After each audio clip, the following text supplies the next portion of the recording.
Bonjour à tous. Aujourd'hui sur la Factory, on va continuer dans la lignée des aliens, mais pas avec n'importe lequel, puisque vous avez devant vous Paul. Je ne sais pas si vous connaissez ce film.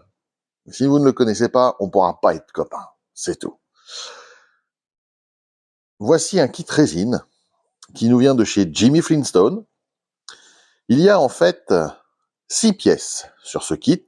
Vous n'en avez que 5 devant les yeux, et c'est normal, je vous montrerai la 6e après, parce que ce n'est pas de la résine. 5 pièces en résine, une pièce en métal.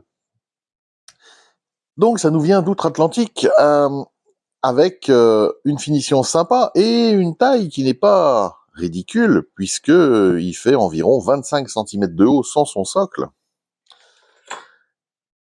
C'est le Dopper Paul. Donc je vais vous montrer tout de suite la pièce en métal, que voici. Un bon gros joint. Oui, dans le film, il est un peu toxico. Mais il explique pourquoi. Et ensuite, eh bien, des pièces en résine, qu'il faudra bien sûr bien nettoyer. Je vous le montre tel que je l'ai reçu, totalement brut. On va commencer par le socle. Voilà. Avec un détail sympathique de surface. L'avantage, c'est qu'on peut refaire ça n'importe où. Voilà, faut poncer le dessous, faut égaliser. Très légèrement bullé, mais c'est assez régulier. Le détail pour la feuille de palmier, assez sympa. On va passer au buste. Ah, je vais arracher le buste. On reconnaît bien notre petit alien préféré. Une belle ligne de moulage ici.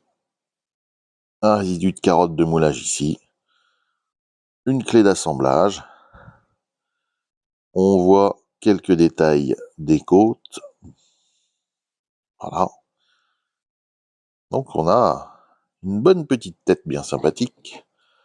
On a ici le bas du corps avec son petit cargo short, ses sandales. Donc il y a beaucoup de préparation à faire. Ici, il faut complètement poncer tout ça. La ligne de moulage ici. Donc à faire disparaître là et là. On n'aura pas trop de mal. Il faut retravailler légèrement la clé d'assemblage pour que ça rentre bien. Mais voilà, on a un truc qui va être sympa. Il faut juste lui rentrer un peu plus le bide. Ça, c'est classique avec la résine de retravailler les clés. De toute façon, il faudra tiger entre les deux parce que juste cette clé-là ne tiendra pas. Et ensuite, nous avons des bras. Donc ce bras-ci, donc la clé, il y a la carotte de moulage dessus, hein, qui vient là. Le bras qui tient justement le pétard. Voilà. Et l'autre bras qui fait un geste amical à toute la planète. Enfin, surtout aux méchants. Donc c'est un très joli petit kit d'un film que j'aime beaucoup. Beaucoup, parce qu'à chaque fois ça me fait rigoler. Ça coûte quasiment 30$, hors frais de port, hors douane. Moi j'ai groupé les achats, donc vous aurez d'autres reviews de kits de chez Jimmy Flintstone prochainement. Hein. Je ne vous dévoilerai pas la liste tout de suite.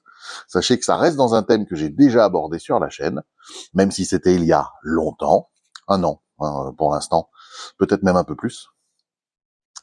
J'espère vous avoir fait découvrir un kit que vous ne connaissiez pas. Vous verrez des étapes de préparation et une fois que la peinture sera terminée, je vous le ferai bien évidemment découvrir. Moi, je vous dis à très très vite pour un autre petit unboxing de kit Resit ou un autre. Merci à vous de continuer à me suivre. Ciao, ciao!